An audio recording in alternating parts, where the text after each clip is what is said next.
Deuteronômio 5:20 diz o seguinte: não dê falso testemunho contra o seu próximo. Amém. Senhor nosso Deus, nosso Pai, muito obrigado, Senhor, pela Tua revelação, ó Pai, pela Tua palavra, Pai. A Tua palavra que é a única verdade, Senhor. A Tua palavra, ó Pai, que foi guardada, ó Pai, por todos esses dias, ela é imutável, Senhor, ela é eterna. Ó Pai, muito obrigado, Senhor, porque o Teu Espírito Santo inspirou, ó Pai, os autores bíblicos, ó Pai, para que pudessem, ó Pai, registrar as Tuas palavras, Senhor, aquilo que o Senhor quer falar conosco, Pai. Muito obrigado, Senhor, que Teu Espírito Santo, Ele possa falar conosco essa noite, Senhor, afastando de nós toda mentira, toda enganação, ó Pai, toda confusão, ó Pai, que a Tua palavra venha sobre nós, Senhor, que ela seja aplicada nas nossas vidas, ó Pai, que ela esteja guardada, ó Pai, nos nossos corações, para que nós possamos viver em santidade, Senhor, para que nós possamos viver conforme aquilo que o Senhor tem para nós, Senhor, aquilo que o Senhor tem guardado e preservado antes da fundação do mundo, Senhor. Muito obrigado, Pai, que Teu Espírito Santo fale com o Teu povo esta noite, Senhor, usa-me, Senhor, como instrumento em Tuas mãos, em nome de Jesus. Amém. Irmãos, como falei, a gente vai dar continuidade hoje com o 9º mandamento, e como os pastores vêm tratando aqui, como os pregadores vêm trazendo aqui semana após semana, desde do primeiro mandamento, né, que a gente tem tratado sempre com os dois lados, né, o lado negativo, né, aquilo que o mandamento proíbe, e o lado positivo, né, aquilo que o mandamento exige. Então, para que os irmãos possam compreender melhor e que a gente possa já prosseguir para a parte negativa, que é mais clara, né, aquilo que o mandamento proíbe, né, que é não dar o falso testemunho, nós vamos nos prender aqui ao contexto da época, né? Entender que as tábuas foram dadas a Moisés. Naquela época o povo tinha acabado de sair do Egito e com isso estava se organizando ali ainda um povo, né? Eles não tinham leis, né? Eles eram escravos no Egito. Então o Senhor, cuidando dele, deu várias leis e os 10 mandamentos vêm para ajudar esse povo a cumprir as leis, né? Se os irmãos repararem, né? Até o 4º mandamento são mandamentos para o povo, para com Deus. E do 5º em diante do mandamentos do povo para com seu próximo. E apesar de alguns intérpretes fazer uma leitura desse mandamento aqui como se fosse apenas no sentido de corte, né, sendo só no sentido de tribunal, que o falso testemunho ele tinha que ser só dado ali, né, restringindo muito esse mandamento.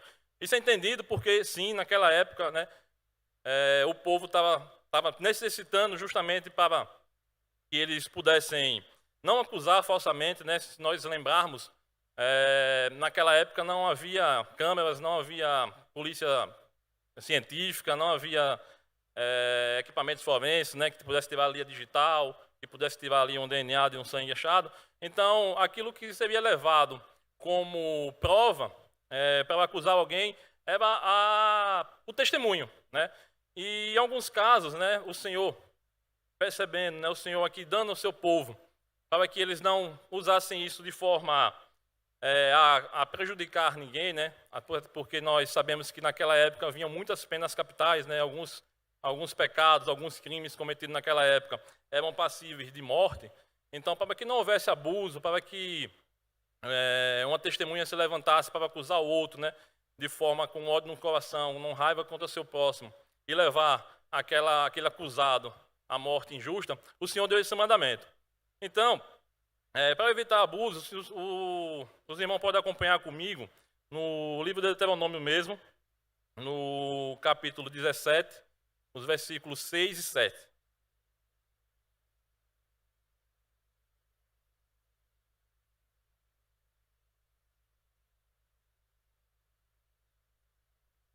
Diz o seguinte, irmãos: por depoimento de 2 ou 3 testemunhas, será morto o que houver de morrer.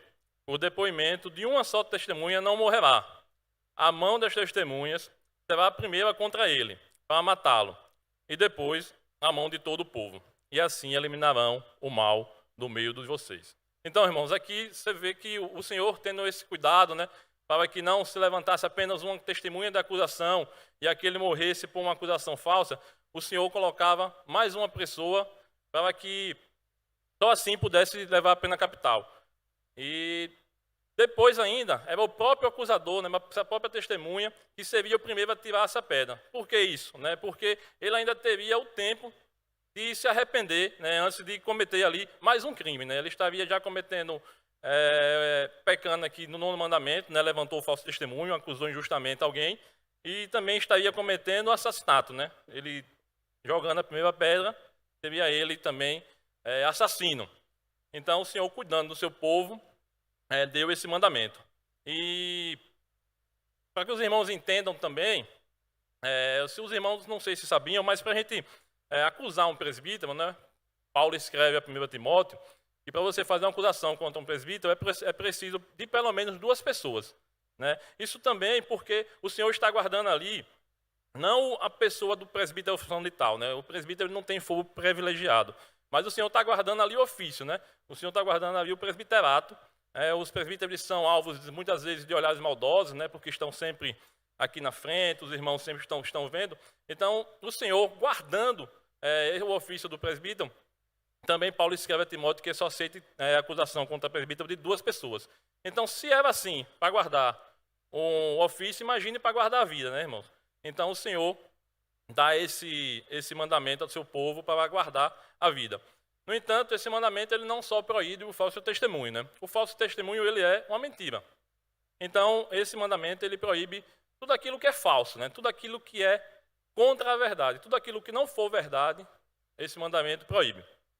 E, aos irmãos entenderem, né? Por exemplo, no mandamento de não matarás, né? Ali é uma forma mais extrema do ódio, né? Não o ódio que nasce no coração humano, para que se não transforme aquilo no assassinato, o Senhor dá esse mandamento, não matarás, né? Não adulterarás seria, de igual forma, né? Seria talvez o pecado mais desprezível, né? O pecado sexual mais desprezível. Então, isso também é o Senhor cuidando do povo. E de igual forma, né? Não darás falso testemunho, é o Senhor impedindo que seu povo levantasse falsa testemunha, desse uma mentira ali que pudesse trazer a morte de alguém, né? E como é que nós podemos ter certeza que não é só o falso testemunho, né? Em Oséias, capítulo 4, versículo 2, Oséias acusa o povo de Israel, eu vou ler aqui de forma rápida, né, de juramento falso, mentira, assassinato, roubo e adultério. Então, Oséias deixa claro aqui a mentira. E Oséias, nesse contexto aqui, ele está se referindo aos 10 mandamentos.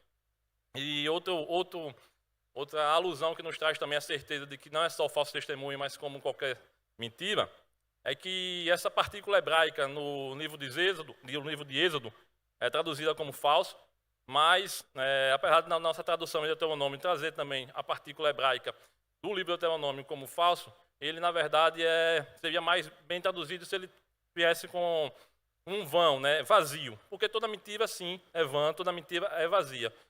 Um saco vazio ele não se mantém de pé. A mentira é a mesma coisa, né? A mentira é vazia. A mentira é trevas.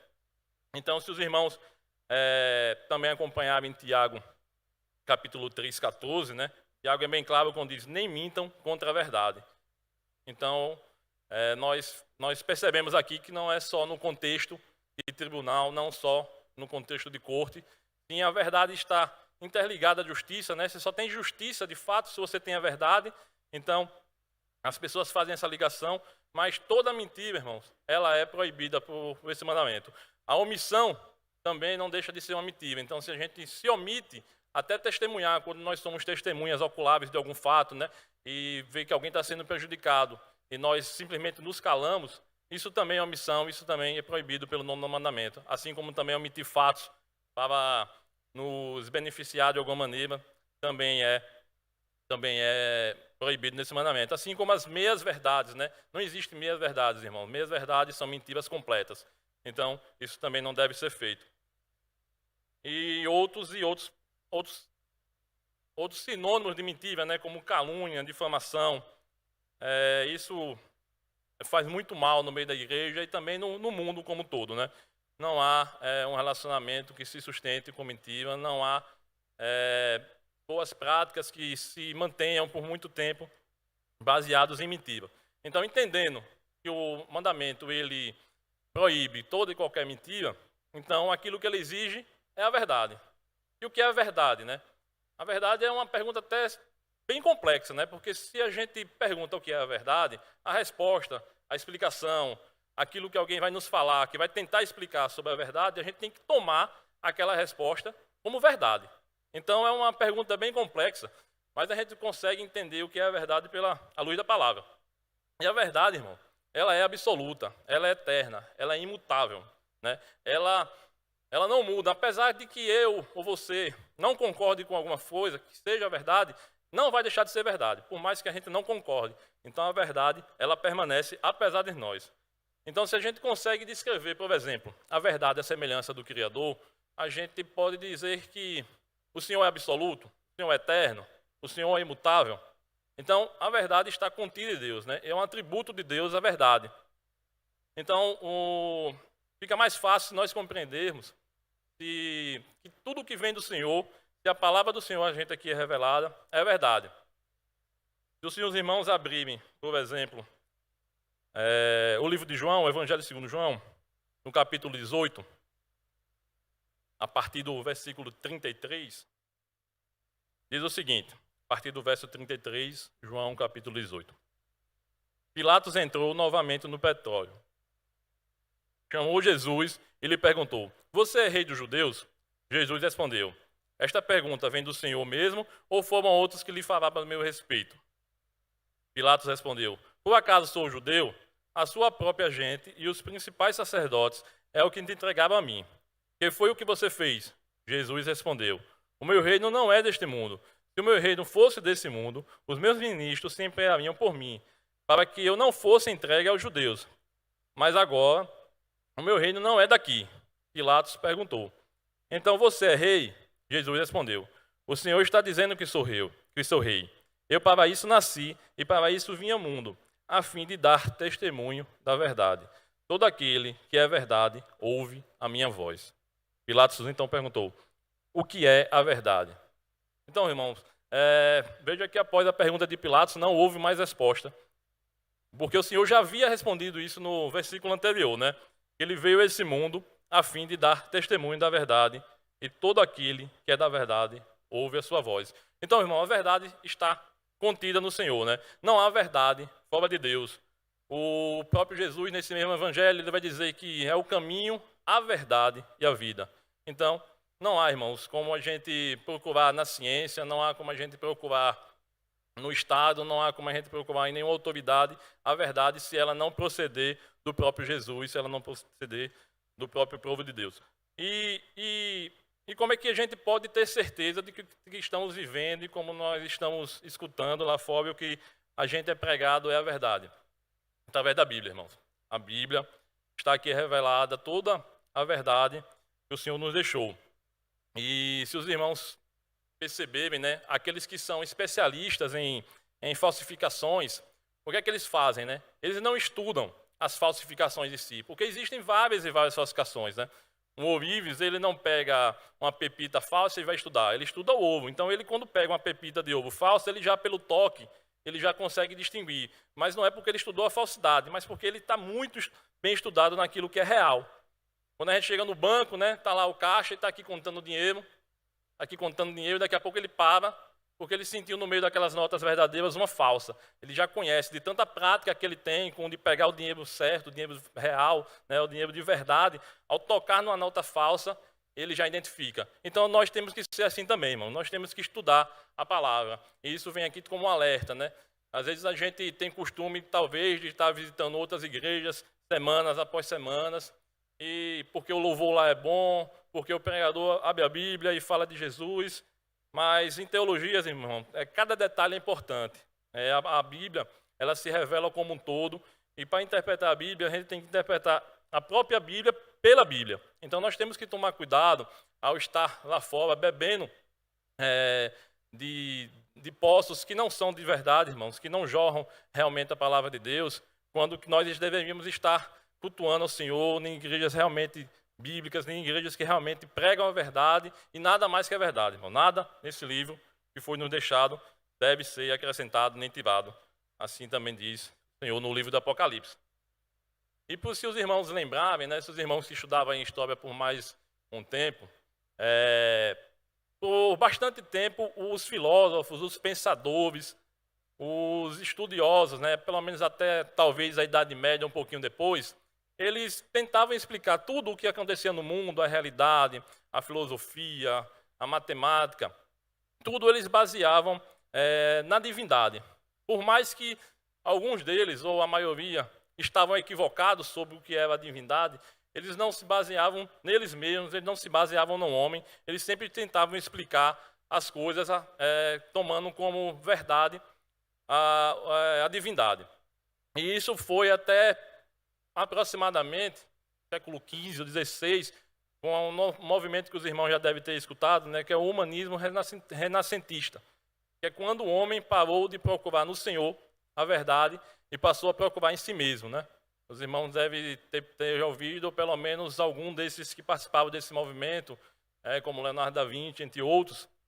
Então, aquela verdade que era procurada na divindade, aquela verdade que era teocêntrica, ela passou a ser procurada nos homens, né? Ela passou a ser antropocêntrica. E desde então se deu mais poder ao Estado, se deu mais poder à propriedade pública, né? Eles é quem passavam a partir de agora ditar as regras, a dizer o que era verdade e o que era falso. Veja que perigo, irmãos. Aquilo que era anteriormente dito em público, né, pela igreja até então, agora passou a ser ditado pelo Estado. O Estado agora passou a dizer o que era real e o que não. E isso é bastante perigoso, porque o que não vem da palavra de Deus é enganoso. Os irmãos podem perceber isso, por exemplo, o nosso Estado é laico. Então, quando a gente assiste TV Câmara, TV Senado, eu sei que é chato, não sei se alguém assiste, mas quando vai lá na frente, algum deputado, algum senador discursar sobre um determinado assunto, e eles estão mais alinhados com as causas cristãs, né? Nós temos alguns representantes nas cortes, e logo quando eles começam a falar sobre Bíblia, né? Quando eles começam a falar sobre religião, eles começam a falar sobre Deus, alguém logo rebate, né? Um pecador infeliz logo rebate aquele nosso representante cristão e diz: mas aqui o nosso Estado é laico, né? Não traga para cá, para dentro, o que é da Bíblia, né? Nós não estamos aqui falando de Deus, nós estamos aqui falando do Estado, da ciência, né? Isso acontece muito, irmão. Isso acontece muito. E por muitas vezes aquele deputado cristão ele se sente constrangido e logo se defende: não, mas eu não estou falando de Bíblia, né? E se tivesse? Qual o problema? Se é a verdade, qual o problema da gente falar, independente se seja no Senado, na Câmara, no nosso trabalho, na faculdade? Então, irmão, nós também não podemos ter vergonha de falar sobre o Evangelho, nós não podemos ter vergonha de falar sobre a palavra de Deus. Aquele que está discutindo e que está tentando nos enganar, ele é quem deveria ficar constrangido, né? Por muitas vezes, e eu me coloco nesses também, por quantas vezes eu não tentei explicar a um colega, a um amigo, sobre a palavra de Deus, sobre as coisas do reino dos céus, e por muitas vezes eles dizem: não, mas discussão de política, religião, esporte a gente não faz, porque você vai dizer que só você tem a verdade, que só você conhece a verdade. Irmãos, e se ele não conhece a verdade, se ele não apresenta para você argumentos que estão aqui na Bíblia, ele realmente está tentando lhe enganar, ele realmente é um mentiroso. Então nós não podemos ter essa vergonha, né, de propagar a verdade. Porque, irmãos, a igreja é a portadora da verdade aqui no mundo. Nós não temos a verdade, nós não somos a verdade. Nós somos portadores da verdade, porque a verdade é o Senhor Jesus e Ele habita em nós. Então, isso não é arrogância espiritual, irmãos. Isso não é ser arrogante, isso é a verdade e ponto final. E se nós pensarmos aqui, né, a mais a fundo aqui nas perguntas, no breve catecismo vai fazer a pergunta número 77, né? O que exige o nono mandamento, né? E responde da seguinte maneira: é a promoção da verdade entre os homens, a manutenção da nossa boa reputação e do próximo. Então, irmãos, além de exigir que a gente só propague a verdade, que a gente só confesse a verdade, ele também vai nos pedir que nós zelemos pela nossa boa reputação e pelo nosso próximo. Isso não para que nós sejamos bons, né? Isso não para que nós fiquemos bem na fita, mas para que a verdade seja dita, para que o nome de Deus seja glorificado, irmão. E o que proíbe o nono mandamento, né? A pergunta 78 responde, né? Tudo que é mentira, tudo que é injurioso e prejudicial à nossa reputação e do nosso próximo, irmão. Então, nós vamos, a partir disso, né? Nós vamos tentar tirar alguns aspectos aqui e aplicar isso no nosso dia a dia, né? A verdade, irmão, entre os homens, ela deve ser zelada. Tem um puritano, Thomas Boston, ele vai dizer que a preservação da verdade entre os homens é o vínculo necessário para o bem da sociedade humana. Então, veja, irmão, a sociedade ela só se mantém se estiver firmada na verdade. Se tudo isso que nós vivemos aqui, se a igreja não tivesse mais aqui nesse mundo, se não houvesse verdade mais aqui nesse mundo, com certeza esse mundo não mais existiria. Então, essa verdade ela é extremamente necessária para os relacionamentos. E nós vemos sempre na Bíblia o seguinte: a figura da verdade revelada em Cristo, ela é sempre ligada à luz. O Senhor é luz, o Senhor é verdade. Aquilo que não é verdade, o que é mentira, é ligado às trevas, né? Satanás é o pai da mentira e é o príncipe das trevas. Então, irmãos, a gente tem que andar na verdade. Nós temos que buscar todo dia andar na verdade, andar na luz.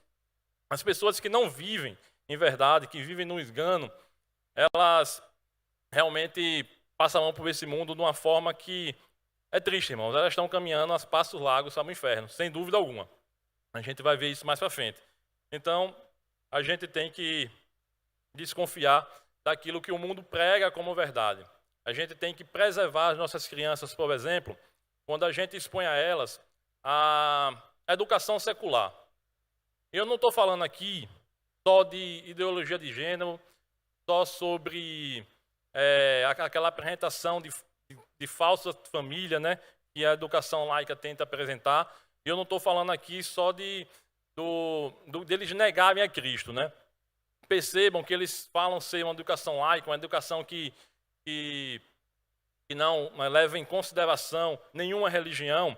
Mas veja, irmão, não existe uma educação laica, né? Existe a educação cristã, que é aquela que se baseia em Deus como a verdade. Toda a verdade está contida no Senhor e tudo pode ser explicado a partir da sua criação. O Senhor se revela a partir da sua criação a nós todos os dias. Então, tudo pode ser explicado a partir da revelação de Deus.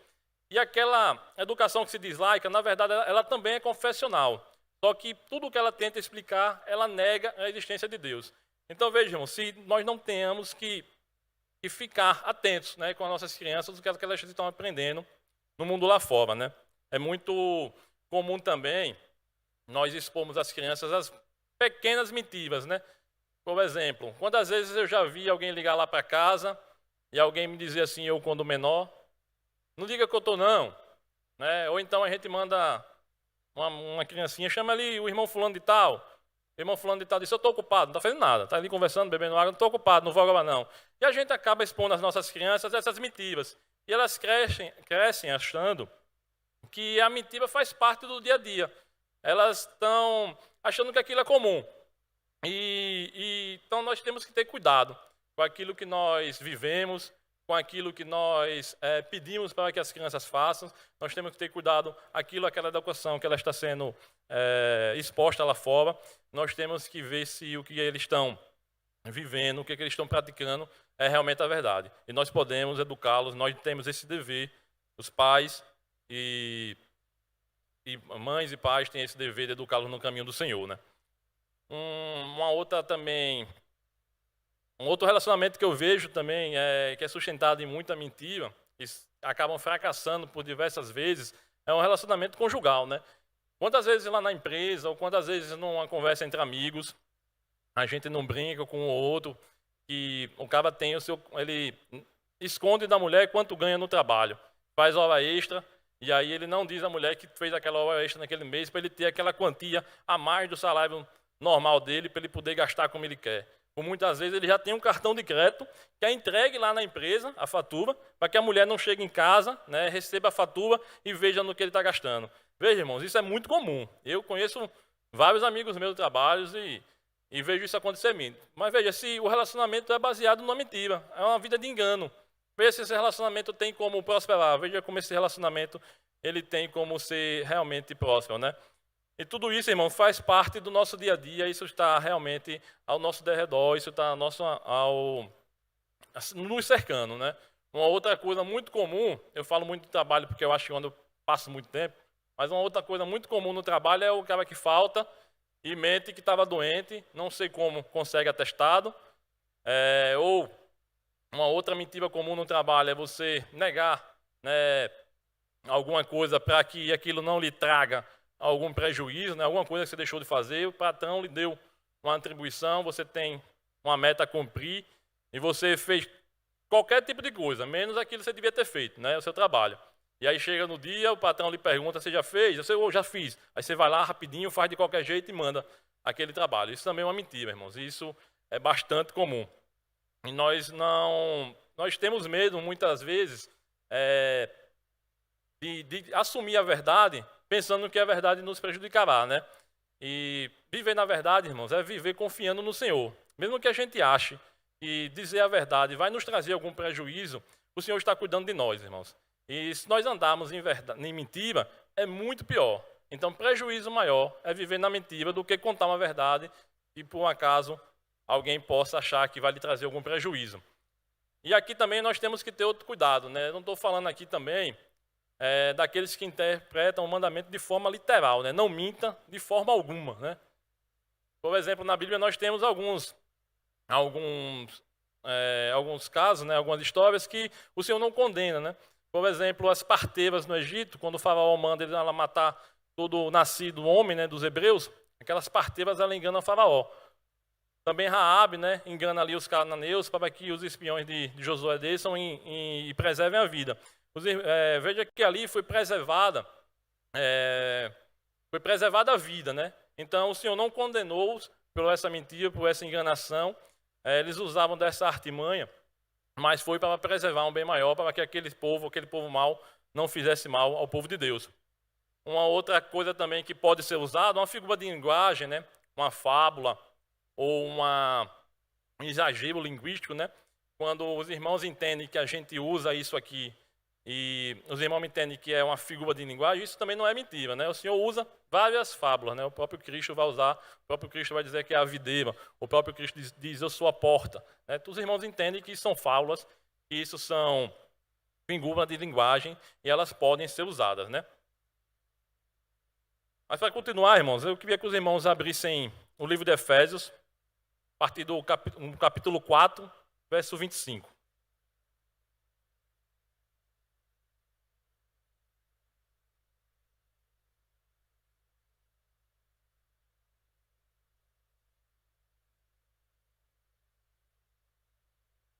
Diz assim: por isso, deixando a mentira, que cada um fala a verdade com o seu próximo, porque somos membros do mesmo corpo. Veja, irmão, nós devemos falar a verdade.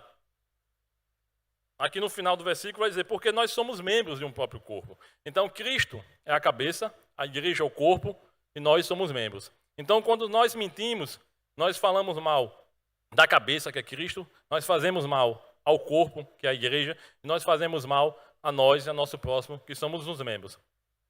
E é interessante, irmão, que nós não sempre precisamos falar, né?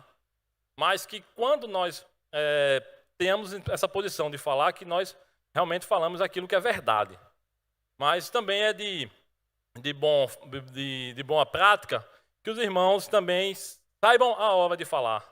O mundo, por mais que a gente queira dar opinião sobre tudo, ele vai passar sem a nossa opinião. Então, por mais que a gente ache que sabe um assunto, a gente, às vezes, não é o momento oportuno, não é o momento adequado a falar, né? Então, saber o momento de falar também é importante, né? Os grandes sábios, eles falam poucos, né? Eles ouvem mais e falam menos. Então, que os irmãos também pensem nessa partícula, né? Quando falar.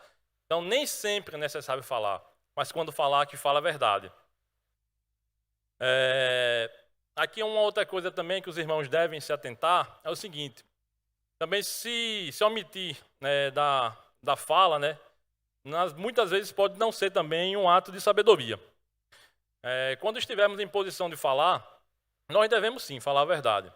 Por exemplo, num lar, né? Num lar, quando há uma confusão, o pai, ele deve ser autoridade, ele deve falar. Ele é quem deve aconselhar o filho, né? O filho só deve falar quando lhe for dado a palavra. Então o pai, ele não pode se acovardar diante do seu filho e deixar que ele fale e ele fique calado, né? Isso não é sabedoria, isso é covardia. Hoje, lá fora, o que nós mais vemos é os filhos falando e os pais e suas mães calados, né? Isso é uma inversão da sabedoria divina, isso é uma inversão da palavra de Deus, né? Nós temos que estar preparados a falar quando somos chamados, como estamos em posição de falar, e usar isso como autoridade, né?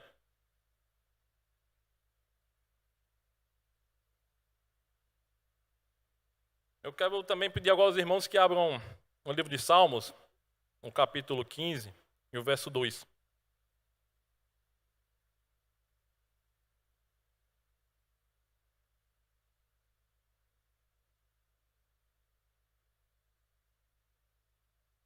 Salmos 15, verso 2. É um livro fácil, acho que todo mundo já achou. Aquele que vive com integridade, que pratica a justiça e de coração fala a verdade. Veja, irmãos, que salmo glorioso, né? Esse salmo ele vai falar de integridade. E o que é integridade, irmão? Integridade é quando aquilo que está no nosso coração, ele aflora. Ele é o que é o nosso modo de viver, né? Que as nossas emoções internas, elas tenham ligações com a nossa vida exterior. Isso é integridade. Quando nós buscamos a santidade, quando nós buscamos a verdade em Cristo, nós nos tornamos íntegros, né? E pessoas íntegras, elas são irrepreensíveis, né? Elas são honestas, elas são dignas, honradas. Então, irmãos, nós temos que ser íntegros. E o salmista diz que quando falar de coração, né, irmãos? Por muitas vezes nós falamos aquilo que não vivemos, ou por muitas vezes nós falamos até as verdades contidas na Bíblia, mas no nosso coração está longe. Nosso coração não vive aquilo. Isso é comum. O puritano vai dizer que são duas cordas que amarram a língua, né? Uma é a razão e a outra é o coração. Então a língua vai falar pela razão aquilo que é verdadeiro, aquilo que é bom. E o coração vai falar aquilo que são os nossos desejos, as nossas intenções, né? Aquilo que está contido no nosso ser mais íntimo. Então essas duas cordas, irmão, elas devem ser amarradas, né?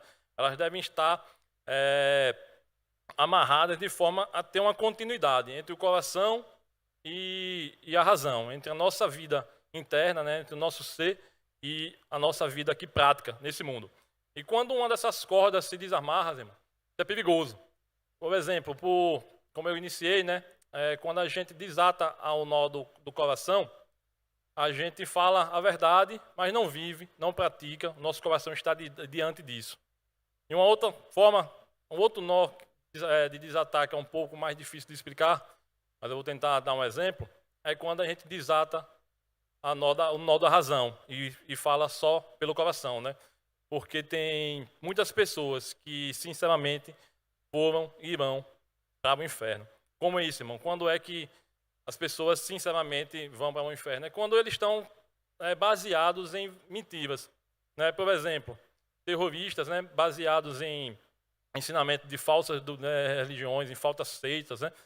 Eles tiram a própria vida, tiram a vida de outras pessoas, mas eles, sinceramente, vão ali cometer aquilo na esperança de que vão acordar em algum lugar no paraíso, né? Uns até achando que é no harém. Então eles fazem aquilo de coração, mas estão baseando a sua razão numa mentira.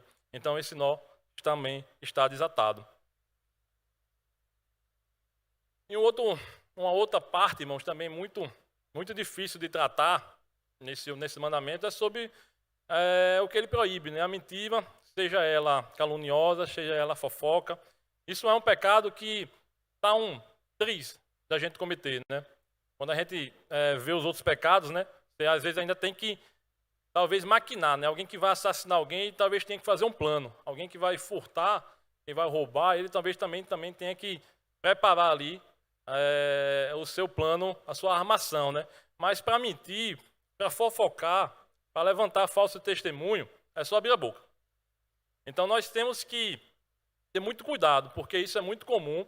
A língua, ela abençoa, A língua ela é feita para que a gente louve a Deus, a língua ela pode dar uma palavra que levante o irmão, se nós estivermos o conduzindo pela verdade, mas a língua também ela pode amaldiçoar. Na Bíblia nós vamos ter vários exemplos, né, de falso testemunho que levavam à morte.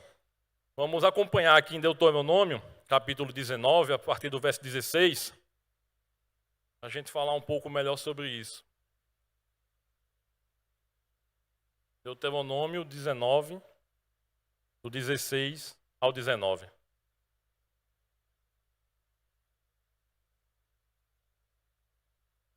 Quando se levantar a testemunha falsa contra alguém, veja, irmãos, aqui é o acusador que está mentindo. Para o acusado de alguma transgressão, então os dois homens que tiverem a demanda se apresentarão diante do Senhor, diante do sacerdote e dos juízes que houver naqueles dias. Os juízes examinarão o caso com cuidado, e se a testemunha for falsa e tiver testemunhado falsamente contra o seu irmão, receberá o castigo que tinha em vista para o seu irmão. Assim exterminarão o mal do meio de vocês. Veja, aqui na verdade ele está tratando sobre alguém que foi lá e tirou o marco da propriedade do seu irmão, do seu próximo, né? Aumentou o seu quintal um pouquinho. Isso era condenado à morte naquela época. E essas duas testemunhas, ela levantavam o falso testemunho. Então, como o castigo desse pecado naquela época era a morte, né? Aquele que se apropriava, né, de um bem que não era seu, né? Aqui também aquele que estava também descumprindo o 8º mandamento, né?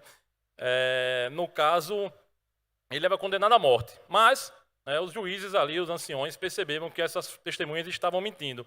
Então, aqueles que testemunhavam de forma falsa que seriam castigados com a morte, né? Então, irmãos, no dia de hoje, a fofoca, apesar de comum, né? O falso testemunho, apesar de comum, por muitas vezes ele é passado impune. Com certeza, a igreja hoje não mata, né? Acho que os irmãos sabem disso. Mas a igreja, ela disciplina. E a disciplina está para a Bíblia como a morte, né? Adão, quando pecou, ele não morreu fisicamente, né? Ele morreu para o Senhor. Então, quando os irmãos fofocam e são acusados, né? Acusa alguém falsamente e é disciplinado, aquele irmão está sendo retirado do convívio, né? Da comunhão com Cristo. E isso é para quê, irmão? Para que a verdade ela seja esclarecida, né? Para que o nome do Senhor seja exaltado. O Senhor é a verdade, então a verdade tem que prevalecer. Também é um ato de amor para com aquele irmão que fez esse levantamento dessa calúnia, né?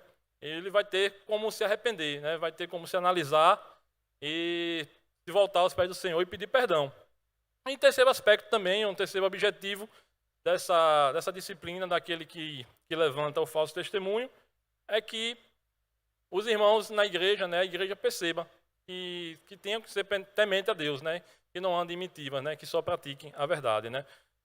E de igual maneira, irmãos, a calúnia, ela pode matar, né. A gente fala que a inveja mata, né. Muitas vezes a gente fala a inveja mata, mas a calúnia também, irmãos. Se a gente pesquisar no Google aí rapidinho, vão ver pessoas que foram difamadas de forma injusta e que sofreram lixamento em praça pública, porque teve seu nome vinculado a talvez aí, eu lembro de um caso, no Rio de Janeiro, se não me engano, de uma pessoa que teve seu nome vinculado a sacrifícios com crianças e teve seu nome e sua foto divulgada nas redes sociais, e essa pessoa foi morta, foi lixada em praça pública. Depois de apurados os fatos, viu que ela não tinha nada a ver. Então a inveja mata, mas a calúnia também. Então, se a gente vai tratar a mentira da maneira que ela deve ser tratada, a igreja vai e pode disciplinar aqueles que têm esse hábito, né? Então, irmãos, antes de abrir as nossas bocas, né, para falar sobre alguém, a gente tem que nos fazer 3 perguntas que vão nos ajudar a nos andar nos caminhos do Senhor, né? O que a gente está prestes a dizer é verdade? É a primeira pergunta. Aquilo que você vai dizer é verdade? Porque se não for, você já para por ali. Já cala sua boca e nem anuncia, né? Mas se for verdade, você parte para a segunda pergunta, né? Precisa ser dito a esta pessoa naquele momento, né? Esse assunto diz respeito a essa pessoa que você está falando, de alguma forma, e naquele momento é um momento oportuno. Porque por muitas vezes a gente pode tratar, apesar de ser verdade, no momento errado, com a entonação falsa, e isso ser prejudicial. Então a gente tem que fazer essa pergunta também, se é com a pessoa correta e se é o momento certo. E se for, a gente tem que pedir a Deus sabedoria para uma maneira que a gente se expresse, né? Para que a gente não traga mal entendimento, a gente não traga confusão. Por exemplo, né, aqui na igreja tem alguns irmãos que nunca chegam atrasados. Tem aqui, nesse templo aqui, nós temos 8 anos, né? 8 anos, 9 anos. E tem pessoas que nesse tempo todo eu nunca as vi chegar atrasado. Mas uma vez só que ela chegou atrasado, você já cutuca assim a pessoa do lado, diz, olha, o cara chegou atrasado, irresponsável, o que ele estava fazendo? Então, é uma verdade, ele chegou atrasado, né? Mas da maneira com quem você falou, como você falou, isso se tornou uma mentira, isso se tornou uma calúnia.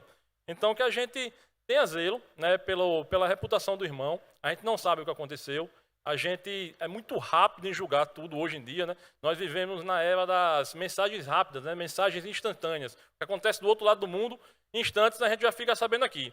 Então, da mesma forma, nossa língua é ágil em julgar. Então, irmãos, nós devemos pedir graças a Deus, né? Devemos pedir que o Senhor nos ilumine para que a gente não seja cometido sobre isso. De igual forma, aquele mesmo pecado de você falar fofoca, ele pode ser de ouvir também. Tem um ditado rabínico que eu queria ler aqui, ele é bem fácil, mas ele diz o seguinte, né? Que a fofoca ele mata 3. Ele mata o que fala, o que ouve e o próprio que pecou, né? Por quê, irmãos? Às vezes a fofoca ela não só vai ferir aquele que está falando, não só ele vai ser condenado pela fofoca levantada, mas aquele que ouviu também, porque às vezes não diz respeito a ele, né? Então, aquelas perguntas que a gente faz quando a gente vai falar alguma coisa, a gente tem que fazer também quando a gente vai ouvir. Por exemplo, se alguém vai lhe falar alguma coisa e diz, opa, tem a ver comigo? Ninguém pergunta isso, né? Mas deveria. Tem a ver comigo? Aí, mais ou menos. Aí, então vamos fazer o seguinte, vamos orar aqui, vamos orar. E colocar nos pés do Senhor, e para que depois da sua oração, se o irmão ainda continuar querendo falar aquele assunto com você, que você já imagina que seja uma fofoca, que você realmente possa exortar o seu irmão, que você possa instruí-lo, né, como o Senhor instruiu lá em Mateus, né, que o irmão vá tratar primeiro com aquele, e aquele que pecou, o irmão foi tratar, não deu ouvidos, que leve 2 ou 3 testemunhas, e você pode ir junto, e por fim, se ainda assim ele não der ouvidos, que seja levado ao conselho. Então, irmão, na dúvida, nós devemos pensar 2 vezes antes de falar, e quando falarmos, falar sempre a verdade. Bom, irmão, um outro aspecto aqui que eu quero falar com os irmãos, já caminhando para o fim, é que esse mandamento também exige que a gente defenda e zele pelo nosso próprio nome, né? O Senhor Jesus, quando acusado lá em João 8, né, por ser filho do demônio, ele responde, eu não tenho demônio, pelo contrário, honro ao meu Pai, mas vocês me desonram. Então veja, o próprio Jesus zelou pelo nome dele, né, pelo seu bom nome. Da mesma forma, nós devemos fazer pelo nosso nome e pelo nome dos irmãos. Como eu disse aqui, não para que nós sejamos engrandecidos, não para que nós tenhamos coisa alguma, mas para que a verdade seja esclarecida, para que o povo de Deus, para que a igreja seja vista como verdade, né? Então isso é uma obrigação que os irmãos têm quando escutam alguém falar ou difamar algum dos irmãos, pensar primeiramente a melhor situação possível para o irmão ter cometido aquilo. E não pensar pior. A gente já pensa pior, né? Quando a gente escuta alguém dizer de algum irmão, fulano fez isso. A gente já pensa o pior. Né? Lá fora, por exemplo, dia desses, alguns pastores fazendo parte do governo, não estou aqui defendendo ou não, mas eles foram acusados e alguns juízes mandavam prender, estavam em prisão preventiva e tal. E o que é que a gente pensa logo, né? Se tem acusação, é porque ele deve, é porque tem alguma coisa. E por muitas vezes não, irmãos. Então nós temos que entender que os nossos irmãos em Cristo, eles também são portadores da verdade. Então, de primeiro modo, aquilo que nós temos que trazer não é só o benefício da dúvida, mas também a melhor hipótese para o irmão ter cometido aquilo. Depois a gente vai e pode tratar com o irmão e entender melhor. Claro que ninguém vai ser ingênuo, né? Se já conhece que a pessoa vive naquele pecado e alguém lhe disse que ele cometeu novamente, você sabe que é porque o irmão já tem esse costume, infelizmente. Mas quando o irmão tem uma vida aos pés do Senhor, o irmão dá bom testemunho, o irmão é exemplo. Um simples deslize, a gente já vai e acaba de empurrar o irmão para a vala, né? Então a gente tem que zelar pelo nome, a gente tem que zelar pela verdade, porque o Senhor é a verdade. Então, irmãos, eu vou concluir com os irmãos, para que os irmãos pensem, né, 2 vezes antes de falar. Quando os irmãos falar, que falem a verdade, né, que ela seja de coração, sem fingimento. E que os irmãos falem toda a verdade, porque uma meia-verdade ela é uma mentira completa, né? A verdade que os irmãos devem procurar é sobre si mesmos, né, sobre nós, sobre a realidade que nós vivemos, sobre Deus. E ela está contida na palavra do Senhor. Por fim, irmão, a mentira é uma coisa tão perversa, uma coisa que traz tantos males, que foi o meio que Satanás usou para inserir o pecado no mundo, né? Os irmãos lembram que Satanás iniciou enganando Eva e depois a Adão, né? E foi por artifício das mentiras que o Satanás ele trouxe o pecado para o mundo. De igual forma, pelo mesmo artifício, pela mentira também, foi que o Senhor Jesus foi condenado, né? Satanás enganou aquele povo, né? Então foram falsas testemunhas compradas que acusavam o Senhor. Todo o processo foi desvirtuado, nada ali correu da maneira correta e justa, e o Senhor foi condenado a morte de cruz, né? Por fim, irmão, aqueles que tiverem uma vida de mentira, aqueles que tiverem por pai Satanás, que é mentiroso e homicida desde o início, esses estão, irmãos, caminhando para o inferno, estão caminhando para a morte eterna. Mas aqueles que seguem a Deus, aqueles que vivem a verdade, que é Jesus Cristo, como ele falou em João, aqueles que entendem que o Senhor é o caminho, a verdade e a vida, esses herdam a vida eterna. Esses têm do Senhor o presente, o dom de viver eternamente e para sempre com Ele. Vamos orar, irmãos. Senhor nosso Deus, nosso Pai, muito obrigado, Senhor. Muito obrigado pela Tua palavra que foi exposta essa noite, Senhor. E Teu Espírito Santo, ó Pai, Ele tem agido em cada coração, que Ele tem agido no meu coração, ó Pai. E que nós possamos, ó Pai, viver somente a verdade, ó Pai. E aquilo que sai das nossas bocas, Senhor, seja para glorificar o Teu santo nome, seja para Te louvar, Senhor. Tudo que nós façamos, ó Pai, seja para a honra e glória do Teu santo nome. Que a nossa vida, ó Pai, ela seja verdade, que nós vivamos, ó Pai, na luz, que nós procuremos, Senhor, nos alimentar da Tua boa palavra, para que nós venhamos a conhecer a verdade de tal maneira, Senhor, para quando a mentira se aproximar da gente, Pai, a gente identifique e repreenda, Senhor. Ó Pai, repreende nas nossas vidas a enganação, Senhor, a falsidade. Ó Pai, nos ajuda a lidar com a fofoca, a calúnia, que nós tenhamos poder, ó Pai, através do Teu Filho amado Jesus, para manter a nossa língua dentro da boca, Senhor, quando ela venha, por alguma maneira, Senhor, difamar alguém, Senhor, ela venha levantar falso testemunho, Senhor. Livra-nos, Senhor, desse pecado tão sujo, ó Pai, esse pecado qual o inimigo das nossas almas, Senhor, usou para condenar o nosso autor e consumador da fé, Senhor, nosso Senhor Jesus Cristo, naquela cruz, ó Pai, que morte terrível, ó Pai.